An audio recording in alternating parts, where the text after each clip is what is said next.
Baik, kembali di debat publik kedua pasangan calon gubernur dan calon wakil gubernur Provinsi Sumatera Barat tahun 2024. Dan di sesi ini kita akan menyaksikan para paslon saling berinteraksi ya, saling bertanya, saling menanggapi juga dan saling berargumentasi untuk mempertajam visi misi yang diusung. Namun sebelumnya, dan yang penting, yang tadi kita sudah ingatkan di segmen sebelumnya, untuk tertib yang dikedepankan agar tidak mengganggu konsentrasi paslon kita masing-masing ya. Betul, dan kami juga mengingatkan pertanyaan yang diberikan adalah pertanyaan yang berkaitan dengan tema kita malam hari ini, yaitu transformasi ekonomi, pengelolaan SDA, infrastruktur yang berkelanjutan untuk kesejahteraan rakyat dengan tidak menyisipkan atau menggunakan singkatan atau akronim ataupun terminologi asing. Dan kami juga memohon untuk masing-masing pasangan calon tidak menyerang personal, tapi lebih fokus kepada tema debat kita malam hari ini.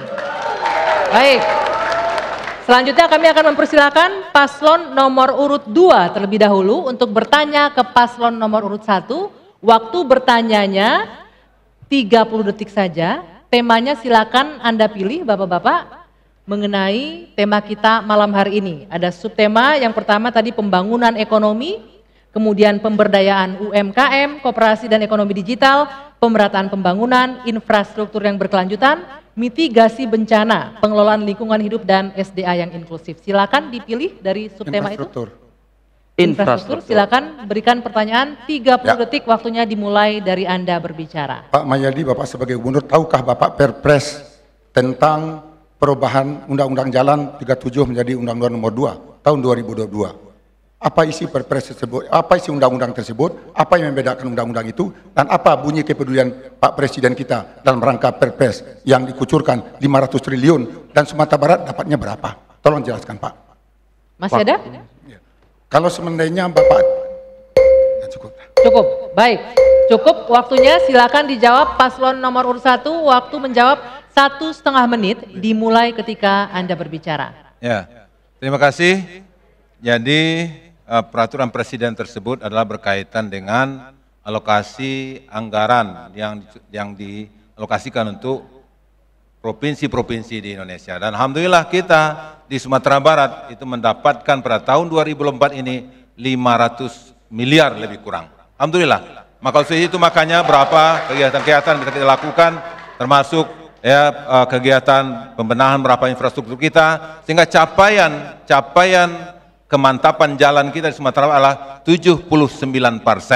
Alhamdulillah jauh di atas Kabupaten Solok, ya, dan kemudian juga infrastruktur jalan, kemantapan jalan kita di Sumatera Barat jauh di atas provinsi di sekitar kita, ya, dari Bengkulu dan kemudian dari Jambi dan kemudian juga dari provinsi lainnya. Maka sesuai itu alhamdulillah dengan upaya-upaya seperti ini maka ya, kita bisa memanfaatkan untuk kesejahteraan masyarakat dan kemudian sehingga hubungan pemindahan barang dan orang alhamdulillah lebih lancar dibandingkan dengan tahun sebelumnya. Dan insya Allah ke depan ini akan menjadi upaya kita lebih serius lagi dalam rangka untuk peningkatan infrastruktur. Maka insya Allah kita akan bisa bergerak lebih cepat lagi. Kenapa? Karena memang sinergi kita dengan seluruh pihak dan kemudian juga komunikasi kita dengan pusat dengan Pak Presiden Prabowo insya Allah lebih lancar lagi ke depan insya Allah. Sehingga apa yang diharapkan masyarakat akan bisa kita laksanakan lebih lagi dan kemudian juga habis waktunya, terima kasih. Silakan paslon nomor urut 2 menanggapi jawaban paslon 1, waktunya 1 menit dimulai dari Anda berbicara. Pak Mayeldi, Bapak tidak menjawab bunyi undang-undang perubahan itu, Pak. Bunyi undang-undang perubahannya adalah yang dulunya jalan APBN hanya untuk jalan nasional. Undang-undang nomor 2 2002 menyatakan APBN dapat dipergunakan untuk membantu jalan daerah. Sehingga dalam rangka untuk mempercepat pembangunan daerah, Pak Presiden Jokowi mengeluarkan impres dengan mengucurkan 500 triliun untuk seluruh provinsi. Provinsi yang ada di Indonesia adalah 38. Harusnya secara akumulasi minimum Sumatera Barat dapatnya minimum 12 triliun. Bapak bangga dapat cuma 500 miliar. Itu pun atas kerja anak saya sebagai anggota Komisi 5. Menyiapkan itu harus ada disiapkan DID, Pak. Koordinasi dengan seluruh bupati wali kota. Bapak tidak ada komunikasi sehingga Sumatera Barat mendapatkan anggaran paling jelek se-Indonesia. Bapak selalu membawa Pak Prabowo. Waktu kampanye, Bapak selalu menghina Bapak Prabowo dengan mengatakan Prabowo keluarga aja nggak bisa, masa mengurus negara. Sekarang Bapak menjilat kepada Pak Prabowo. Waktunya habis, waktunya habis. Kami tidak akan melanjutkan jika tidak bisa tenang forum ini ya. Baik, silakan paslon nomor urut 1 ditanggapi, waktunya 1 menit, dimulai dari Anda berbicara. Sabar Pepi, sabar. Jangan marah-marah terus, Pepi. Kita perlu kesabaran. Seorang pemimpin Sumatera Barat itu, Pepi, harus bisa merangkul segala macam Mohon pihak. tenang. Tadi sudah Tidak bisa disampaikan didengarkan. pertanyaan Pepi, mungkin Pepi nggak dengar jawaban tadi Buya Mahyeldi. Sudah jelas sekali dijawab oleh Buya apa yang tadi Pepi tanyakan. Pada prinsipnya Pepi tenang. Nanti Pepi mudah-mudahan kalau kita yang menang, kita ajak Pepi bareng-bareng bangun Sumatera Barat, Pepi ya. Boleh ya? Mudah-mudahan Pepi nggak marah-marah lagi habis itu, Pepi ya. Makasih Pepi. Masih ada waktu? Ya, jadi berapa infrastruktur jalan kita bangun? Di antaranya adalah dari Air Bangis ke Pelabuhan Kecil Tapang. Kemudian juga adalah berapa dari Alan Panjang ke Pesisir Selatan. Kemudian juga dari Morolabuah juga ke Damastraya. Sebagian sudah kita mulai. Dan inilah fakta bahwasanya dana. Baik, Waktunya waktu habis. Terima kasih. Waktunya habis. Baik, selanjutnya kami akan mempersilakan kepada pasangan calon nomor urut 1 untuk memilih subtema dari 6 tema ya, yang memang sudah dari awal tadi kita sampaikan untuk bertanya ke paslon nomor urut 2. Pilihannya adalah subtema nomor. Silahkan dilihat di belakang ya. Oke, pembangunan ekonomi. Pembangunan ekonomi nomor 1 ya. Nah, waktu Anda ini bertanya 30 detik. Dimulai dari Anda berbicara. Pada Maret 2024, Sumatera Barat berhasil mencapai realisasi investasi sebesar 11,7 triliun yang melebihi target dari RPJMD dengan pencapaian 128%. Apa langkah-langkah konkret yang akan Bapak ambil untuk meningkatkan pencapaian realisasi investasi tersebut? Kira-kira seperti apa jawabannya? Terima kasih. Masih ada waktu? Cukup. Cukup. Cukup? Ya, waktunya cukup ya. Silahkan. Baik, untuk paslon nomor urut 2 waktu Anda 1,5 menit untuk menjawab. Sekarang kita sementara kita tingkatkan UKM secara digitalisasi. Kita berdayakan ekonomi pertanian, kita reformasi pertanian, kita bantu Alsintan, dan juga untuk UKM kita tingkatkan. Yang tidak kalah pentingnya adalah kerjasama dengan pihak swasta itu sangat dibutuhkan sekali. Dimanapun daerah, tanpa bantuan investor, daerah itu tidak akan maju. Untuk itu, daerah ini harus ramah untuk investor. Kita harus memfasilitasi, mempermudah semua izin, memberikan rasa aman, memberikan jaminan bahwa usaha mereka itu aman di Sumatera Barat ini. Dan kita menyiapkan resources, segala fasilitas yang kita miliki. Kita undang investor, kita undang perantau agar mau melakukan investasi di kampung halaman kita. Kita tidak boleh hanya bersifat eksklusif, kita harus inklusif untuk semua golongan. Dengan prinsip kita harus bekerja keras dengan cara mempermudah investor, perizinannya dipermudah dan memberikan jaminan rasa aman. Dan saya kalau jadi gubernur, saya akan buat terobosan dengan fakta menuju kepastian hukum status tanah wilayah di Sumatera Barat yang sudah mulai saya laksanakan buat Perda di Kabupaten Solo yang kita cintai. Dan juga kami akan mengulang kembali melakukan riset pasar bagaimana potensi sumber daya alam di Sumatera Barat, dan selanjutnya tentu akan mencari mitra lokal, nasional maupun internasional, dan juga memperbaiki semua infrastruktur agar yang namanya urat nadi perekonomian terutama masalah jalan bisa terselesaikan dengan baik, sehingga akan tumbuh pertumbuhan ekonomi yang baik dan ekonomi menjadi lancar bagi seluruh masyarakat. Waktu habis, terima kasih. Silakan paslon nomor urut 1 untuk kembali menanggapi. Waktu Anda 1 menit dimulai dari Anda berbicara. Ya, manis sekali janjinya ya.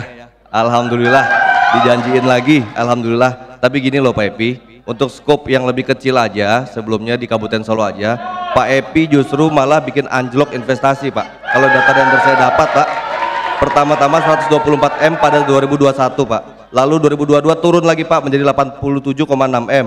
Dan pada tahun 2023 Pak malah jadi 13,6 M Pak. Saya khawatir Pak, Sumatera Barat yang nanti kalau misalnya Bapak ingin memimpin Sumatera Barat malah jadi bikin anjlok lagi investasi yang sudah dibuat oleh Buya, membuat sebuah investasi yang baik Pak. Jadi tolong Pak jangan bahayakan Sumatera Barat Pak. Terima kasih. Bagaimana Pak Epi kaitan dengan perkembangan Aqua Pak? Yang kemarin itu Bapak semangat betul, tapi dalam kenyataan sampai sekarang kami dengar belum selesai penyelesaiannya Pak. Dan hak-hak daripada karyawan yang Bapak bela nyatanya tidak selesai. Kenapa? Karena memang waktu habis. Terima kasih. Kembali lagi paslon 2 untuk menanggapi. Waktu Anda 1 menit dimulai dari Anda berbicara. Saya bingung, orang dua ini solok-solok aja yang dibicara. Colok dia data dan fakta. Betapa majunya stunting dari 41 turun jadi di bawah 20. Public service, ombudsman di luar Sumatera, di luar Jawa, Solok terbaik. Saya dianugerah sebagai orang tua terhebat. Kalau bicara Solok, Solok sekarang terbaik di Sumatera Barat. Cuma di mata beliau ini hanya mencari supaya saya emosi aja. Pak, saya nggak akan dibantu dengan emosi. Kita bicara Batak. Memang layaknya beliau ini untuk wali kota atau bupati atau wali negari, fantasnya beliau ini. Yang kita bicarakan itu gubernur, Pak. 19 kabupaten kota. Konsep untuk membangun semuanya apa? Bapak selalu dari tadi Solo, Solo, Solo. Bapak mau jadi bupati Solo atau mau jadi wali negari di Solo? Makanya intelektualitas mereka berdua memang hanya cocok untuk jadi bupati atau wali negari, bukan untuk gubernur Sumatera Barat. Itulah sebabnya Sumatera Barat ini hancur di bawah kepemimpinan beliau. Waktunya habis. Baik, untuk selanjutnya saya akan berikan kesempatan untuk paslon nomor urut 2 bertanya ke paslon nomor urut 1. Sekali lagi Bapak Ibu semuanya, saya harap tenang karena ini akan mengganggu fokus dan konsentrasi masing-masing pasangan calon. Tidak bisa didengarkan mereka berbicara apa dan tidak akan bisa saling mendengarkan dan menjawab kemudian. Baik, nomor urut 2 silakan bertanya 30 detik, silakan dipilih temanya di belakang layar, di belakang saya. Waktu Anda 30 detik untuk bertanya nomor ke paslon berapa? nomor urut 1. Pemerataan pembangunan. Pemerataan pembangunan, silakan. 30 detik. Sumatera Barat terdiri dari 19 kabupaten kota. Apa yang Bapak lakukan untuk daerah-daerah penting Pasaman dan Pasaman Barat sehingga mereka itu sangat menderita setiap kunjungan kerja saya. Bahkan di pesisir selatan Bapak janjikan macam-macam, tapi sampai sekarang tidak pernah dilaksanakan. Bapak berkunjung juga ke Solo, tapi hanya janji-janji palsu. Bagaimana Bapak konsepnya sebetulnya untuk melakukan pembangunan secara merata? Berapa APBD Sumatera Barat dan berapa yang Bapak berikan secara merata untuk kami di seluruh kabupaten kota? Tolong jelaskan dengan cara yang sama. Baik, cukup. Cukup, silakan dijawab 1 menit dari mulai berbicara. Ya, sabar Pak Ebi. Jalan sudah kita bangun Pak Ebi di Pasaman Barat dari dari Pasaman Barat sampai ke Teluk Tapang yang saya sampaikan tadi. Sekolah sudah kita bangun di sana dan kemudian juga sekarang kita bangun akses ke Sumatera Utara. Teluk Tapang akan kita insya Allah tahun 2025 ini akan masuk 150 miliar lebih kurang.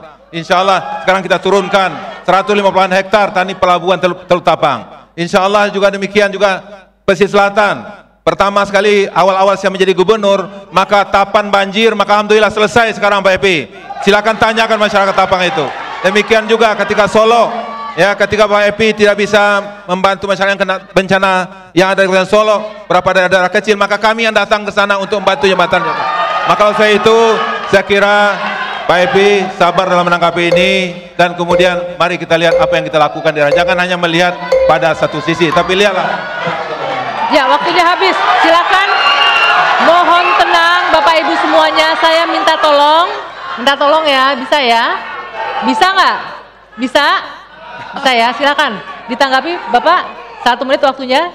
Memang level Panbuto itu luar biasa melekat. Pak, data dari BPS, jalan rusak parah di Sumatera Barat ini 405 rusak parah. Rusak sedang ada sekitar 400 km. Saya mobil saya sepecah ban apabila saya melakukan kampanye di sini. Semua di kampung Bapak saja dalam provinsi itu hancur luar biasa. Untuk Bapak ketahui, banyak janji-janji Bapak yang untuk irigasi, yang untuk bendungan, tidak Bapak lakukan. Anak saya yang membantu. Kemarin anak saya yang meresmikan betakan batu pertama ada di kampung Bapak sendiri yang diletakkan bersama dengan balai. Kerja Bapak itu nggak ada sama sekali. Harusnya dapat 12 triliun, Sumatera Barat cuma dapat 500 miliar. Itu Bapak sudah bangga, harusnya Bapak malu. Kita dapat harusnya sekali merata 12 triliun Pak. Kenyataannya Sumatera Barat dapat 438 miliar, bukan 500 seperti yang Bapak bilangkan. Berarti Bapaknya 40 luar biasa. Habis waktunya. Silakan. Paslon 1, silakan. Silakan, mohon tenang Bapak Ibu semuanya. Baik, paslon 1 silakan ditanggapi 1 menit, dimulai dari Anda bicara.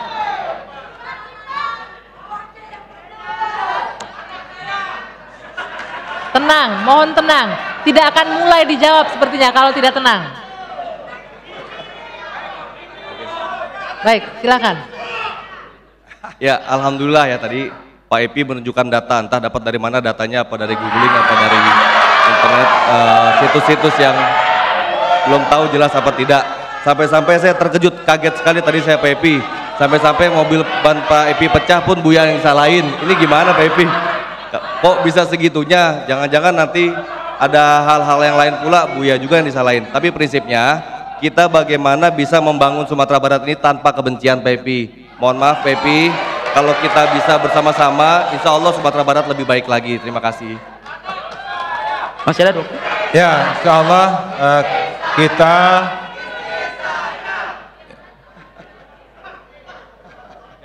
Silakan. ya baik, terima kasih. Sekaitan dengan pembangunan dalam hal ini memang kita melihat secara komprehensif. Itu makanya ketika kita tidak tahu daerah yang lain, ketika hanya kita melihat daerah kita, tapi tidak menjalani daerah yang lain, sehingga Waktunya habis. Waktu habis, mohon maaf, waktu habis. Baik, hadirin bapak-bapak dan ibu-ibu di lokasi, kami minta kerjasamanya bisa ya, mungkin untuk bisa lebih tertib lagi, kita sama-sama menyaksikan dengan mata kepala kita sendiri, bahwa paslon ini memanfaatkan waktu yang tidak sedikit, dan diharapkan membutuhkan fokus dan konsentrasi yang cukup serius dalam debat pada malam hari ini. Kami minta kerjasamanya sekali lagi, kami minta kerjasama sekali lagi, agar acara kami ini, acara kita ini bisa berlangsung dan selesai dengan lancar. Baik. Baik, terima kasih. Dan ini kita juga sudah memasuki sesi terakhir ya, di segmen 4 ini. Selanjutnya kami persilakan kepada pasangan nomor urut 1 untuk memilih subtema yang ada di belakang. Pilihan nomor berapa? yang 6. Nomor 6, pengelolaan lingkungan hidup dan SDA yang inklusif. Paslon 1 bertanya kepada paslon nomor 2. Waktu Anda 30 detik, dimulai dari Anda berbicara. Pak Epi tidak susah pertanyaan Pak Epi, pertanyaan insya Allah ringan. Kebijakan pengelolaan SDA harus mencerminkan integritas dan kepentingan masyarakat luas. Bagaimana kebijakan nasional bahwa pengelolaan SDA harus bersifat inklusif dan berkeadilan. Bagaimana Bapak memastikan bahwa kebijakan tersebut benar-benar membawa manfaat bagi masyarakat lokal? Waktu masih ada. Cukup. Baik. Cukup ya. Silakan dijawab. Sebentar Bapak, sebentar. Baik. Silakan pasangan nomor 2. Supaya kita tahu bagaimana waktu Anda 1 menit. 1 menit waktu Anda, dimulai dari Anda berbicara. Kita harus meneliti dulu semua kebijakan. Itulah gunanya kita bermusyawarah dengan seluruh bupati wali kota. Libatkan semua orang yang terlibat. Lalu tempatkan orang right man in the right place, sehingga kebijakan yang diambil oleh orang yang tepat itu insya Allah akan bermanfaat dengan sebaik-baiknya. Musyawarah dan mufakat melibatkan akademisi, melibatkan tokoh agama, melibatkan tokoh adat, dan melibatkan ini mama, serta melibatkan seluruh bupati wali kota jika perlu wali negarinya untuk membuat kebijakan yang tepat sasaran. Kami mengandung prinsip anggaran berbasis kebutuhan rakyat, bukan anggaran berbasis kebutuhan pejabat atau titipan dari kader-kader atau dewan suruh. Jadi anggaran yang kita buat untuk seluruh rakyat Sumatera Barat dan melibatkan orang-orang yang profesional sesuai di bidangnya, right man in the right place. Itulah yang akan kita lakukan di masa. Waktu habis, terima kasih. Silakan paslon nomor 1 untuk kembali menanggapi. Waktu Anda 1 menit, dimulai dari Anda berbicara. Aduh, saya hembuskan nafas dalam-dalam lagi hari ini. Yang pertama-tama tadi disampaikan lagi, sebentar, sabar, tenang. Ini pendukungnya juga nggak sabar juga. Jadi pada prinsipnya, tadi Pak Epi menyampaikan bahwa harus adanya kebersamaan, bukan hanya melibatkan satu pihak saja. Tapi beberapa case yang kami lihat, Danau Singkarak yang terjadi pada tahun 2022, itu pada ada PT Indah Permai dan CV Anam Daro. Indikasinya merupakan perusahaan milik keluarga. Nah, ini gimana tanggapannya Pak Epi kalau gitu? Tapi mudah-mudahan saya berharap ini tidak terjadi Pak Epi ya. Mudah-mudahan ini bukan hal yang kepentingan dari pribadinya Pak Epi sendiri. Terima kasih. Masih ada durasi? Ingin menambahkan? Ya, dan juga kita melihat ada potensi konflik yang terjadi ketika ada investasi yang dilakukan oleh Pak Epi sendiri kemarin. Waktu habis. Waktunya. Terima kasih. Baik.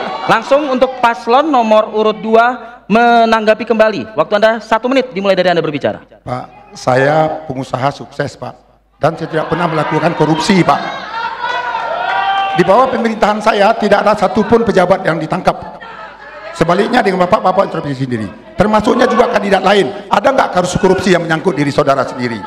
Saya bertanya, Pak, saya membangun Singkara itu, Pak Mayeldi yang menyuruh saya untuk melakukan itu. Karena master plan itu jelas.